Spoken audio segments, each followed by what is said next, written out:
नमस्कार दोस्तों, कैसे हैं आप। मैं डॉक्टर भुवनेश्वर दीक्षित, आप देख रहे हैं लोक दर्शक। आज कोटेदारों के संबंध में कुछ समाचार पत्रों की खबरें प्राप्त हुई हैं। हम उन खबरों पर थोड़ा प्रकाश डालने की कोशिश करेंगे। आप जुड़े रहिए और अंत तक चैनल को देखिए, और जो नए आदमी आ रहे हैं वे इसे सब्सक्राइब करें और लाइक करें। समाचार राजस्थान से है। राजस्थान में प्रेस वेलफेयर फाउंडेशन कोई संस्था है, एनजीओ, जिसके राष्ट्रीय अध्यक्ष महेंद्र कुमार पांडे हैं। हो सकता है कि महेंद्र कुमार पांडे उत्तर प्रदेश में कहीं आते जाते हों या सीमा के पास गांव लगते हों कुछ, अथवा कोई रिश्तेदारी हो। ये नहीं कहा जा सकता कि उन्हें उत्तर प्रदेश के मामले में बहुत ज़्यादा वो रुचि ले रहे हैं। उन्होंने एक पत्र योगी आदित्यनाथ को लिखा। उसमें जो खबर समाचार पत्रों में छपी उसका शीर्षक था कि राशन डीलर उपभोक्ताओं के साथ अभद्रतापूर्ण व्यवहार कर रहे हैं। या तो आपको भी पता है कि खबर कोई भी लगे, यदि राशन विक्रेताओं का नाम आता है तो उसे शीर्षक जो समाचार पत्र बनाते हैं नमक मिर्च लगाकर बहुत अच्छा बनाते हैं और कटघरे में राशन विक्रेताओं को ही खड़ा करते हैं। इस पत्र में महेंद्र कुमार पांडे ने, जो सप्लाई इंस्पेक्टर हैं खाद्य विभाग के, उन पर सीधा आरोप लगाया है। उन्होंने कहा है कि महीने में राशन विक्रेताओं से वे धन उगाही करते हैं, जिसके फलस्वरूप कार्ड धारकों को राशन विक्रेता कम राशन देते हैं और अभद्रता करने की राशन विक्रेताओं की आदत पड़ गई है। तो उन्होंने योगी आदित्यनाथ से मांग की है कि जो रिश्वतखोर अधिकारी हैं जांच कराकर उनके विरुद्ध कठोर कार्रवाई की जाए। एक समाचार ये राजस्थान से था। फिर दूसरा समाचार एटा से है। एटा में ग्राम प्रधानों ने तहसील में प्रदर्शन किया और एसडीएम को ज्ञापन दिया।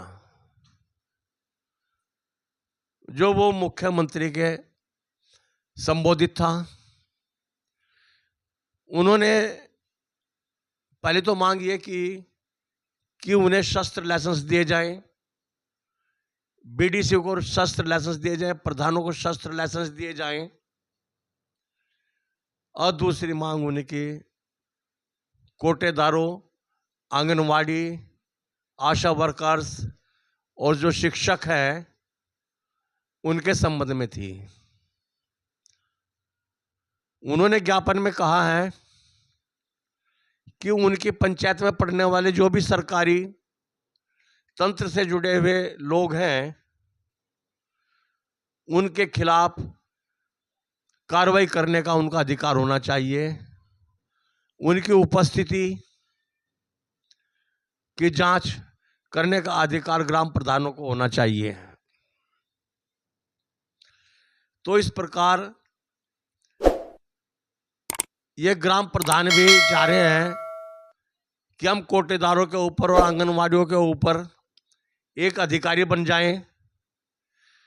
जैसा कि आप सभी को पता है कि 1997-98 में ग्राम पंचायतों को कुछ अधिकार दिए गए थे। उस अधिकारों के फलस्वरूप राशन विक्रेताओं के सामने बहुत बड़ी समस्या पैदा हुई। प्रधानों ने अपने चहेते लोगों के लिए प्रस्ताव किए, कोटेदारों के विरुद्ध पत्र लिखे, अथवा यदि उन पर हस्ताक्षर करवाने के लिए कोटेदार जाते थे तो उनसे में खाद्यान्न की मांग करते थे, अथवा कुछ जगह तो सूचना ऐसी भी प्राप्त हुई थी कि वे 10,000 5,000 धन की भी मांग करते थे। राशन विक्रेताओं के सामने जब ये समस्या आई, ई पोस्ट मशीन लगी, वितरण व्यवस्था में बदलाव हुआ, तो ग्राम प्रधानों के विरुद्ध उन्होंने एसडीएम को और जिलाधिकारी को, शासन को लिखना शुरू किया। जब आज ग्राम प्रधानों से राशन विक्रेताओं का पीछा छूटा है और वो थोड़ा सा शांति में है फिलहाल। हालांकि प्रधान शांत नहीं रहने देते विक्रेताओं को, किंतु जो उनका अधिकार था वो समाप्त हो चुका है।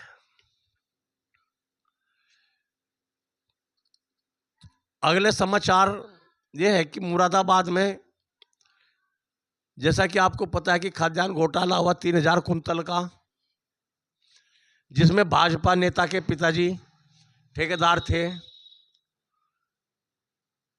उन्होंने राशन विक्रेताओं तक खाद्यान्न नहीं पहुंचाया और बीच में ही सारा राशन हड़प कर गए, जिसमें जांच हुई। जांच के अंदर दोषी पाए गए, जिसमें जिला पूर्ति अधिकारी और जो और अधिकारी थे एआरएम वगैरह, उनको निलंबित किया गया। तो ये मामला बहुत ज़्यादा गरमाया हुआ है। थानेदार ने, जो वहाँ के चौकिया पुलिस है, उन्होंने राशन विक्रेताओं का उत्पीड़न करना शुरू कर दिया। उनके घर जाकर बैठ गए। तो ये मामला बहुत ज़्यादा इतना गर्मा हुआ है कि इसमें जो विपक्ष के नेता हैं, जो सपा के हैं, कांग्रेस के हैं,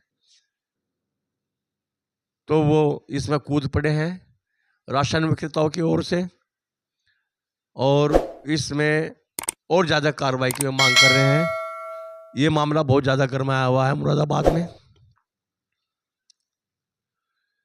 तीसरा, आप सभी को पता है कि KYC अग्रिम आदेशों तक बंद हो चुकी है। राशन वितरण चालू हो चुका है, किंतु बहुत सी दुकानों पर अभी तक राशन भी प्राप्त नहीं हुआ। तो ये एकदम से ऐसे डेट डाल देते हैं बगैर समझे बूझे कि जब दुकान पर राशन नहीं है तो मैं राशन विक्रेता कैसे उसका वितरण करेंगे। तो सबसे पहले सरकार को चाहिए था कि पहले खाद्यान्न की आपूर्ति करें, फिर उसके बाद वितरण की तारीख में दें। किंतु एक बहुत बड़ी टेंशन जो आपके सामने, कोटेदारों के सामने आ रही थी KYC की, वो फिलहाल रुकी हुई है।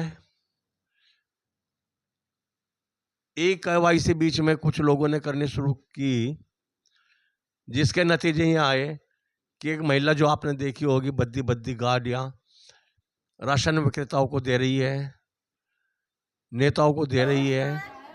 तो ऐसे कार्डधारक ये समस्या पैदा कर सकते हैं कोटेदारों के लिए। तो फिलहाल ये बंद है, बाकी जो होगा वो देखा जाएगा, जैसे भी कुछ होना है। हमें राशन मिलेगा। अभी समाचार पत्र कोटड़ा है कोई जगह, कोटड़ा कहाँ है ये तो मुझे जानकारी नहीं है।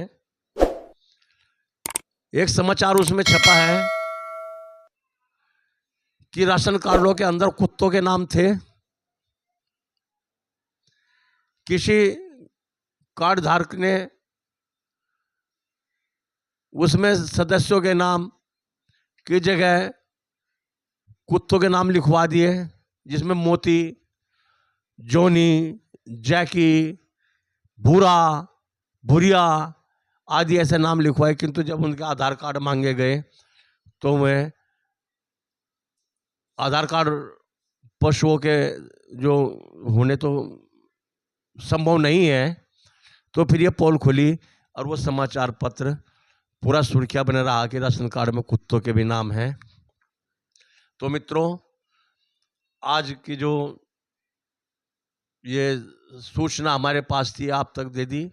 विभिन्न स्रोतों से आप लोगों से ही सूचनाएं हमें प्राप्त होती है और उन सूचनाओं को हम ज़्यादा लोगों तक पहुंचाने का प्रयास करते हैं। तो इसलिए आप चैनल को जो देख रहे हैं उन्हें लाइक करें, सब्सक्राइब करें और शेयर करें। और आपका जो प्यार बना हुआ है उसके लिए बहुत बहुत धन्यवाद। नमस्कार।